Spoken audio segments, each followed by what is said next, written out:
YouTube के सभी दर्शकों को मेरी ओर से व हमारी पार्टी राष्ट्रीय जनहित विकास पार्टी की ओर से देश की प्यारी जनता के चरणों में कोटि कोटि नमन। और आज फिर इसी जन जागरण अभियान के तहत इस वीडियो संदेश के माध्यम से जो कार्यकर्ताओं को पार्टी की रीढ़ की हड्डी बताने वाले राजनेताओं पार्टियों की जो उसके पीछे छुपी ऐसी तानाशाही सोच और उन कार्यकर्ताओं के प्रति एक बेरुखा व बर्बरतापूर्ण व्यवहार, जिसके लिए मैं खासकर युवा शक्ति को इस वीडियो संदेश के माध्यम से बताना चाहता हूँ कि आप लोग जिस भी राजनेता का आँख बंद करके उसके गुणगान में, उसके जय जयकार में आप तन मन धन से आप अपना सब कुछ लगाकर उसके पीछे आप अपना पूरा कैरियर भी बर्बाद कर देते हैं, लेकिन उसके बाद में जब आपको उनकी असलियत का, उनकी सोच का पता चलता है, तब आपके पास सिवाय पछताने के आपके पास कुछ भी नहीं रह जाता। अक्सर आपने देखा होगा कि बड़े बड़े मंचों की, रैलियों के मंचों से जो इस प्रकार के जो लोक लुभावन और जो पार्टी के जो ताकत युवा शक्ति को किस प्रकार भ्रमित करके और ये कहते हैं कि ये कार्यकर्ता हमारी पार्टी के और मेरे खासकर रीढ़ की हड्डी के समान है। तो पहली बात तो मैं ये कहना चाहता हूँ इस वीडियो संदेश के माध्यम से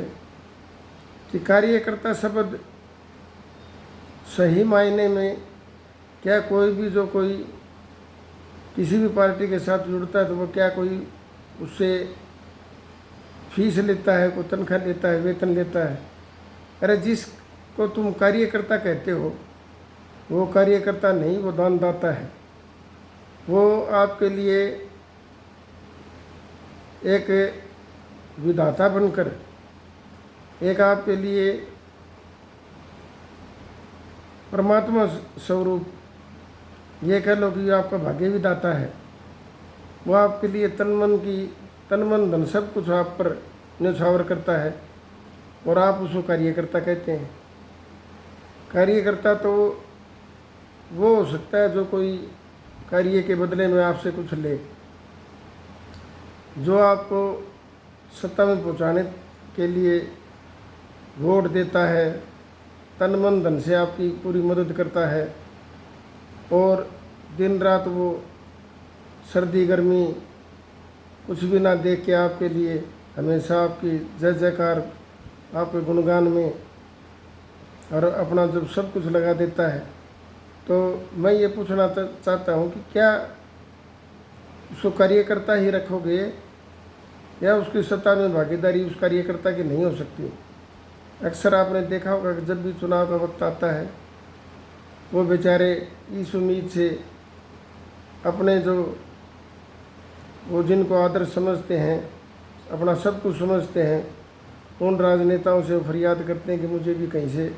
कोशिश करके टिकट दिला दो या सत्ता में मेरी भागीदारी हो। तो उनका दोहरा चरित्र तो जब उजागर होता है,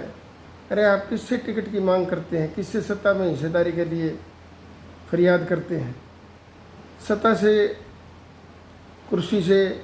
उन्हीं की भूख नहीं भरी, वो आपके लिए क्या मदद करेंगे? कोई बिरला होता है जो सबकी भले की, सबके लिए समान रूप से और सबको उचित हिस्सेदारी मिले, सबकी सत्ता में भागीदारी हो, ऐसी सोच किसी किसी की हो सकती है। तो सबसे पहले तो मैं ये कहना चाहता हूँ कि जिसको भी आप कार्यकर्ता कहते हैं, क्या उसकी सत्ता में जाने के बाद थोड़ी सी भी कोई सुध ली या उनको अपना केवल और केवल उसको भ्रमित करके उसको भावनाओं में बहकाकर आपने उसके साथ हमेशा छल कपट से उसको बांधे रखा। आज आप देखो कि जैसे ही अब ये जो चुनावी दौर है, इसमें जो भी टिकट के लिए कितने पार्टियों के जो राजनेता हैं, कितने उनके गुट हैं, किस प्रकार उनका आचरण है, कहीं पार्टियों के कोई ऑब्जर्वर लगा दिए जाते हैं, कहीं फलाना लगा दिए जाते हैं। यानी सत्ता पाने के लिए भी उनको किन किन यातनाओं से, किन किन परिस्थितियों से उनको गुजरना पड़ता है। मैं आपको बताना चाहता हूँ कि अक्सर राजनीति में या तो कभी पैराशूट से, या धनबल के आधार पर, या बाहुबल के आधार पर टिकटों का, या फिर ये फलाना आदमी को ये हरा सकता है, ये कैंडिडेट उसको हरा सकता है। अरे आज तक आपको इस बात में भ्रमित करे रखा। आप ये बताएं कि कोई नेता किसी दूसरे नेता को हरा सकता है क्या? अगर सही मायने में जिस दिन उन नेताओं को ये समझ आ जाएगी और देश की जनता अगर विवेक से काम देगी, जिसको भी जिसने हराया है उसका माध्यम केवल और केवल देश की जनता है। देश की जनता ने जिसे नकार दिया वो हार गया। देश की जनता ने जिस पर भरोसा किया, जिस पर दाव लगा दिया, वो जीत गया। तो इसमें हराने का और जिताने का कोई मायना ही नहीं है कि फलाना उसको हरा देगा, फलाना उसको जिता देगा। केवल और केवल देश की जनता का विश्वास, जनता जिस पर विश्वास करती है वही जीत जाता है, और जिसके प्रति अविश्वास हो जाता है वही नेता से कितना भी धुरंधर हो, कितना भी अपने आप को कद्दावर कहता हो, उसको भी हमने ओहदे मुँह गिरते देखा है। तो इसलिए मेरा खासकर युवा शक्ति,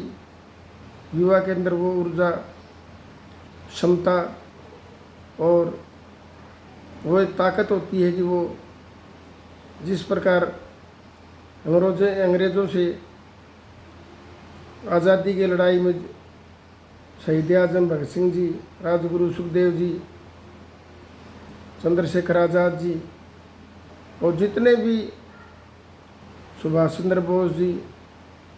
अशफाक उल्ला खान जी, बटुकेश्वर दत्त जी, जितने भी महान क्रांतिकारी हुए, वो उनमें एक ताकत विशेष थी कि वो युवा शक्ति थे। और युवा शक्ति के अंदर वो ताकत होती है, वो एनर्जी, वो उनमें एक ऐसा जुनून होता है जो भी मन में ठान लिया वो करके रहते हैं। तो इस प्रकार आपने देखा कि आज की राजनीति के दौर में किस प्रकार कैसे क्या एक सिस्टम चल रहा है। जो सत्ता में बैठा है वो सत्ता से उतरना ही नहीं चाहता, सत्ता का त्याग करना ही नहीं चाहता। और कुछ खानदानों का किसी भी प्रदेश में और देश में जो केंद्र की राजनीति हो चाहे प्रदेश की हो, चंद राजघरानों ने उस पूरी सत्ता के जो सिस्टम को हाईजैक करके और उसको वो छोड़ना नहीं चाहते। तो मेरा देश की युवा शक्ति से, युवाओं से और जिनमें सेवा व समर्पण का भाव है, उनसे उनको खुला निमंत्रण है कि आप तमाम मतभेदों को भुला के अगर सच्ची समाज सेवा व देश हित में, जनहित में अगर आप कुछ समाज व देश के लिए ऐसा कुछ करना चाहते हैं कि अच्छाई में सदियों सदियों आपका जिक्र हो, आप अच्छी सोच के साथ जुड़े। और जहाँ उन नेताओं को, उन पार्टियों के साथ आप कतई भी ना जुड़ें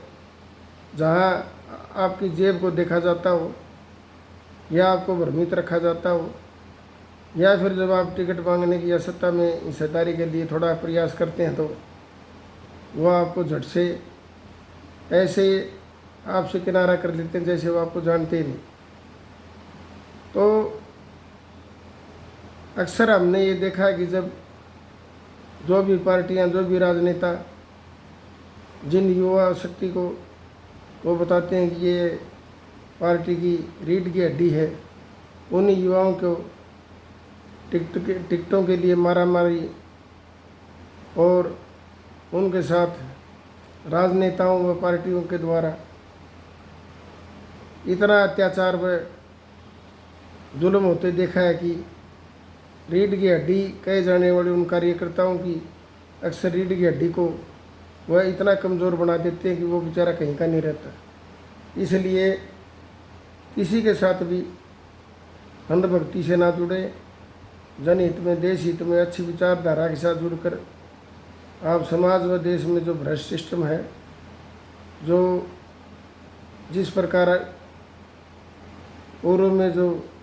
आज़ादी से पहले जिस प्रकार इस देश पर अंग्रेज़ों का जो कब्ज़ा था,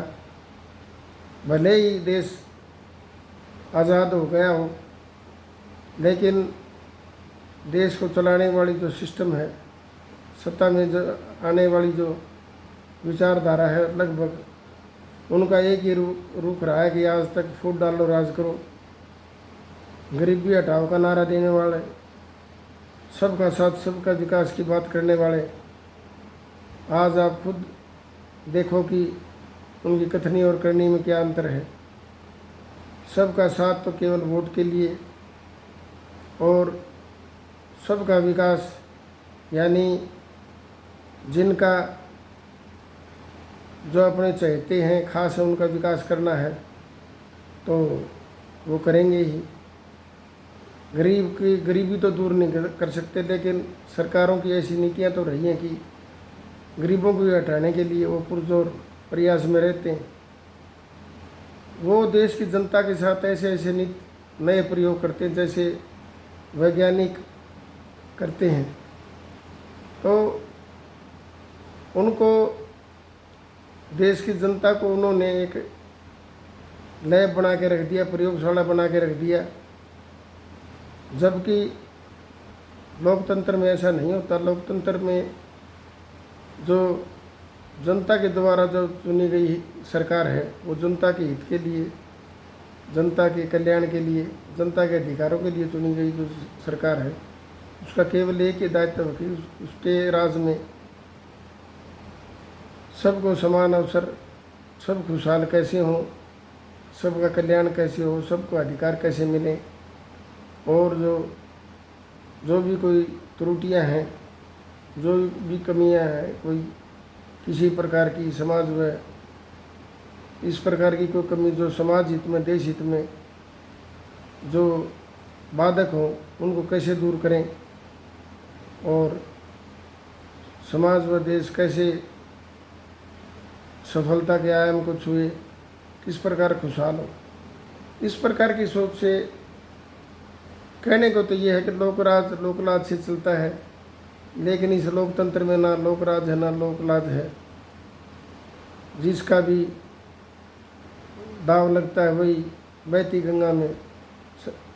अपने हाथ धो लेना चाहता है और उसको जनता व देश के हितों से कोई लेना देना नहीं। इसलिए मेरी खासकर युवा शक्ति से और जो समाज व देश की सेवा में समर्पण व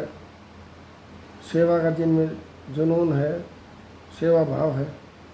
उनको कहीं भी निराश होने की ज़रूरत नहीं। वो केवल और केवल समाज की सेवा का और देश हित में